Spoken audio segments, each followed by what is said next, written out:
everyone, welcome to Marketing 101.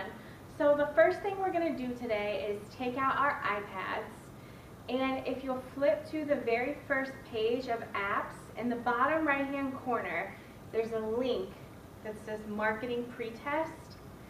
This link will take you to surveymonkey.com, and I just want you guys to fill out this pretest for me.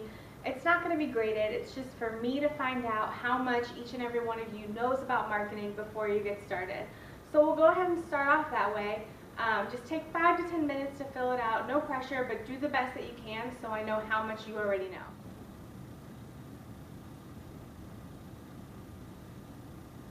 Okay everyone, now that you've finished your pretest, we're going to delve into our first lesson. And the first thing that we're going to talk about in today's class is something very foundational, very basic to your understanding of marketing, and that is the marketing mix. So a lot of you may have heard of this referred to as the 4 P's of marketing, and that is not incorrect.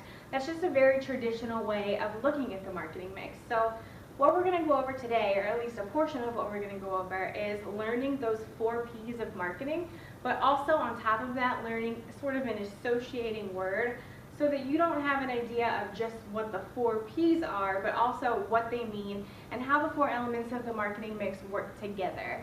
Make sense? Alright, so the first P of the marketing mix that we're going to talk about is product. So I'm sure a lot of you know exactly what a product is. A product can be anything from your shoes to these computers you're working at to the food that you eat. So it's a physical offering that a company provides. And I told you that we would learn a word for each P of the marketing mix to help you better understand it. For product, the word that we're learning is creating.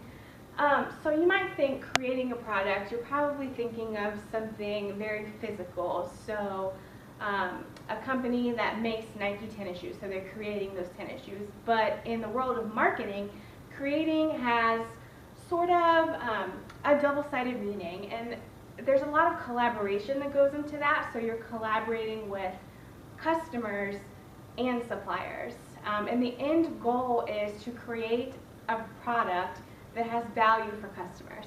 As a marketer, our end goal is to satisfy customers, so you have to know what customers want and need, and you have to collaborate with suppliers in order to come up with an offering or a product that a customer will be happy with. Okay, so the next P of the marketing mix that we're going to talk about is promotion. And so what are some of the things that pop into your mind when you hear the word promotion? Okay, commercials. Exactly, so what are these things that you're thinking of? Commercials, TV ads. These are all forms of advertisement. And that's a really important part of what promotion is. Advertising is very important to marketing, but it's not all that promotion is. There's actually an entire promotion mix. Just like we're learning about the marketing mix right now, there's a whole promotion mix. And advertising is a really important piece of that. And what advertising is communicating your company's offerings to customers. So it's telling customers, this is what we have to offer, and this is why our product, our goods and services, are beneficial to you. And that's very important. But something I don't want you to forget about promotion, and this is where our associating word will come in, and that is communicating. And as we all know, at a basic level, communicating is a two-way street. So it's talking and listening. So as marketers, it's really important to get feedback from customers, listening to customers, letting them tell you what their wants and needs are and what they desire in products. And from there, that's when we'll be able to go and create a product that meets those wants and needs. And that's where the other side of communication comes in. So the promoting and the advertising, telling customers, here's our product, here's why it would be useful to you. Does that make sense? Okay, so the next P that we're going to talk about is place. So what comes to your mind when I bring up the place component of the marketing mix? What are some of the things that you're initially thinking of? Okay, Target. Awesome. So you guys are thinking of physical places, so stores. If I want to go buy this product, where am I going to go? And you're absolutely right, but just like all the other elements, there's a little bit more to it than just that. So the word I want you to associate with the place P of marketing is delivering. And what we're essentially talking about anytime we delve into the place P is getting a product to the consumer in a way that optimizes the value of that product. And yes, that absolutely has to do with what store that you're choosing to put your product in, or as a store owner, what products are you choosing to be in your store. It also has to do with supply chain, so getting the product from raw materials or any materials that need to go into that product to point B, C, D to ultimately get it in the hands of the customer. So to go through the 4 Ps, you are creating a product that has value, you're communicating it to your customers, but how do you get it into the hands of your customers? How can they purchase it? How can they take ownership of that product? And that's all encompassed in the place P. So along with this, there's a couple of other additional things that are encompassed in this element.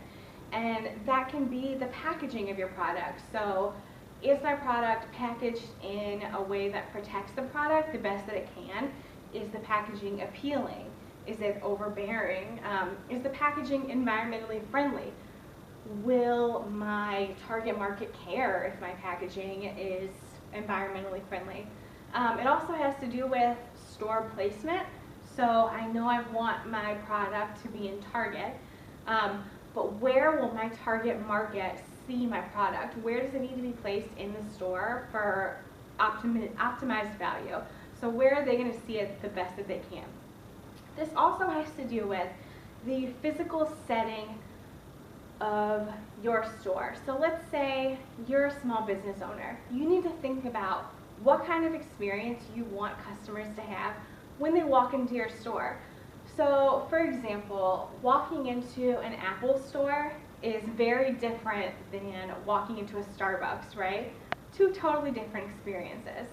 So walking into an Apple store, everything is very spaced out, there's a lot of room, everything is white and crisp and clean, it's kind of loud.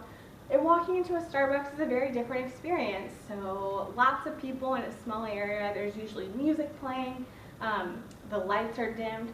So these are two very different things, and as someone who's marketing, like I said, a small business, you have to think about that. So what experience physically do I want my customers to have when they come into my store or when they use my products? And all of that is encompassed in the place P. Okay, so the last P of the marketing mix we're going to talk about is price, and it's the last piece that we're talking about today, but it's certainly not last in importance. So just like with the other 3 elements of the mix, you probably had a preconceived idea of what was involved in that element. Price is the same way. So when I say price, I assume most of you are thinking, okay, that is referring to the price that I pay for a product. So I paid $30 for this pair of tennis shoes, etc. As you may have guessed though, there's a lot more involved than just that, just the price tag on an item. So the word I want you to associate with the price P of marketing is exchanging, and that's because anything to do with this element of the marketing mix is really referring ultimately to the exchange of value. So 95% of the time when we talk about exchanging value, we're going to be talking about exactly what you're thinking of. So someone paying for a good or service. So I'm taking cash out and I'm paying you to do my nails, or I'm paying you for lunch that I just bought. But there are other ways that we exchange value. So for example, if you take a flight from here to Florida and you use frequent flyer miles to pay for that flight, that's an exchange of value. You're paying for that flight with frequent flyer miles. Similarly, if you pay for lunch with cash back points that you received on your credit card, that's an exchange of value. It's not necessarily traditional money for good, but it's an exchange of value. Another thing you can think about is the exchange of information, which is really important in marketing because of marketing research. So if a marketing research company wants to communicate with their customers or potential customers, they might get them to fill out a survey And that's very valuable information to them because they'll get to know the wants and needs of their customers. And in return, they'll give you a $20 gift card. So that's an exchange of value. So it's really all about thinking outside of the box, thinking outside of traditional money for good, and what are the other ways that we exchange value. So does that sound good to everyone? All right, we are through our 4 P's of marketing.